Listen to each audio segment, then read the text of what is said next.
A massive Jalen Brunson contract extension is incoming, and we have to talk about it because he's about to be taking a major pay cut. So let's jump right into the video, guys. What's up? Welcome back to Knicks Digest. It's Chris here, and we're going to jump right into the video as we always do because Jalen Brunson appears to be taking a massive pay cut with the New York Knicks in order to sign an extension this summer as broken by Ian Begley today. Let's take a look. According to Steve Popper a month ago, Jalen Brunson is eligible for a 4-year, $156 million contract extension that sources have indicated he would take rather than wait out another year and basically get a 5-year deal that would give him $100 million more dollars, which, first of all, he's already the GOAT for that. And then Ian Begley said that if he's placing a bet today, Brunson and the Knicks will ultimately agree to terms on an extension this summer, but it will not be guaranteed for the full 4 years, so essentially Brunson will be able to opt out, and I'm fine with that because over the next 2 years, that means the New York Knicks will not be entering the second apron. It means they'll avoid giving $37 million extra to Brunson, and Jalen Brunson is fine with this. Now, I've brought up the report a few times before about how it came out that Brunson doesn't really care about some super luxurious contract or he's making all the money in the world. He wants to win. Brunson is a winner. He's been a winner since he entered the NBA. He's won consistently at the NBA level. He's been great in the playoffs throughout his career. And he just wants to build a winning team in New York. This is what franchise players do for your team. They go out there and they're like, nah, I don't need that contract extension. I don't need to wait the extra year, make y'all sweat about my free agency. I am staying in New York for the rest of my life. I am not signing a massive extension. I will take the smaller deal for 4 years, $156 million.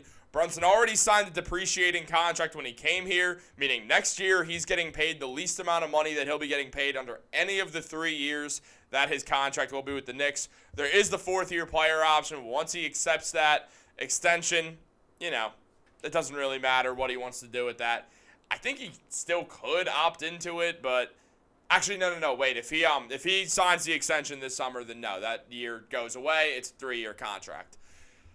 I don't even understand why anyone could think that Jalen Brunson is not just an absolute franchise superstar, both on and off the court, with all that he's doing for the team. And we have more to look at, so let's just take a look here. Because Ian Begley, in the same piece that he was talking about with Brunson's extension, he said, barring something unforeseen, the Knicks will have every opportunity to sign Brunson to a team-friendly extension next month. So Brunson's clearly willing to play ball. And he also mentions that beginning next season, teams over the second apron will lose access to any mid-level exception, meaning free agency gets harder. They also cannot combine multiple player salaries in a trade. So say they want to trade for a player making $20 million, like, I don't know, Mikal Bridges. You have to trade one player making roughly the same amount of salary in order to make that deal work. I'm just saying. $20 million is a fun number to pick, Ian. Knowing that Mikal Bridges makes $20 million, but we're not going to go down that rabbit hole right now. We've been down and around that Mikal rabbit hole enough times in the past. Sorry. But Jalen Brunson is now in position to sign a contract extension with the New York Knicks that'll keep him here until he's 30. He'll then be 10 years into his NBA career and be able to sign a massive contract extension with the Knicks, as he will have 10 years of the NBA under his belt, meaning he'll get that 10-year veteran contract extension where he gets paid all the money in the world, especially with the way that the salary cap is supposed to go up again. Jalen Brunson's going to be making like $80, $90 million a year in 5 years or 6 years or so.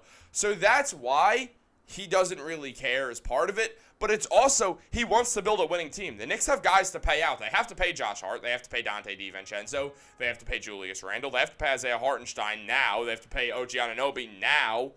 They have a lot of guys upcoming who are going to need contract extensions.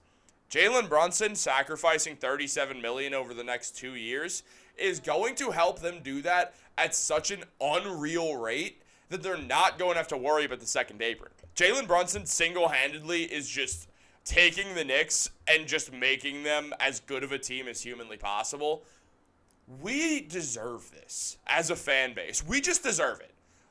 all these years of just bad contracts, like the one we gave Tim Hardaway Jr. and stupid front offices, and now we have this superstar, a guy who is a top 7 player in the NBA, who is like, nah, I'll take a pay cut. I want to win.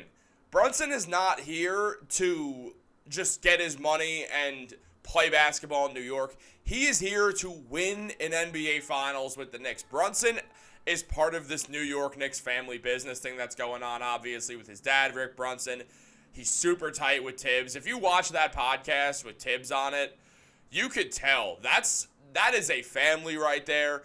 Brunson's joking around like, oh, I'm going to go text Leon and tell him to fire you, stuff like that. Like, they're all super close. The way that Brunson's joking about texting the team president, who, you know, is tight with Sam Rose, who, you know, is Brunson's agent. Oh my lord, guys. Just the way that this team has been turned around. Shout out Leon Rose. Massive shout out Jalen Brunson. Shout out Julius Randle for getting it done.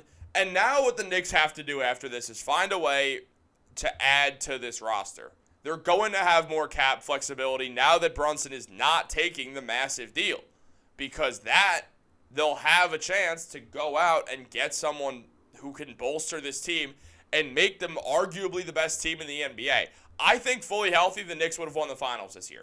I just don't really see it with the Celtics that much.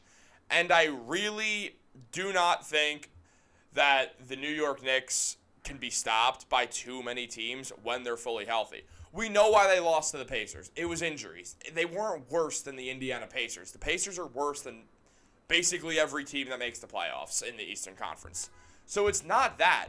It's literally just being healthy. So if the Knicks can add someone else to this team without really getting rid of too many things, it's why they're going to opt in to Bojan Bogdanovic's $20 million contract, is so they could use it as trade bait, so they don't have to trade someone else away who makes a good amount of money but is a valuable player to this team. I'm not saying Bojan's not valuable to the Knicks. He's a very good role player, but the Knicks acquired him knowing about that $20 million that they could use to try to flip for a star player. I think that is still the plan, especially now that Brunson's taking this pay cut. They're probably saying, yo, take it now, and no matter what, we will pay you in 5 years. Now, obviously, you can't tell the future. You never know what's going to happen. Brunson is taking a massive risk by doing this still. But at the same time, by doing this, by going out there and setting the Knicks up to get another star, all signs point to the New York Knicks are an elite team that is a high-class organization that is going to attract whoever decides that they want to leave their team this summer. So, guys, let me know who you think that is. Let me know your thoughts on this Jalen Brunson stuff. Comment down below, like this video, subscribe to Knicks Digest. We got a live stream coming tonight at 7 p.m. We're going to talk, because it's the last one before the draft, and we'll have one more before free agency. But it's the last one before the draft live stream that Dariel and I are going to do. So you guys don't want to miss any of that. Tune in tonight. Watch this video. Watch the other videos too. Have a blast. Go off. Have a great day, guys. And go Knicks.